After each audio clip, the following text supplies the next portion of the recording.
Đây là chương trình Anh ngữ trong 1 phút, chú trọng các thành ngữ mà người Mỹ hay dùng.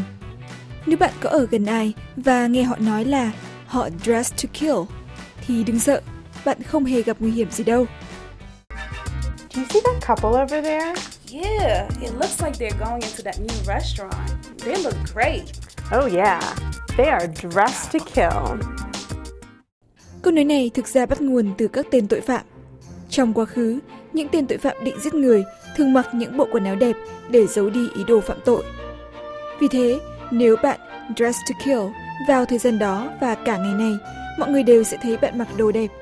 Trong tiếng Anh Mỹ, cụm từ dress to kill có nghĩa là dressed very attractively hay dressed to impress. Khi bạn nói ai đó dressed to kill, ý bạn muốn khen ai đó mặc rất đẹp.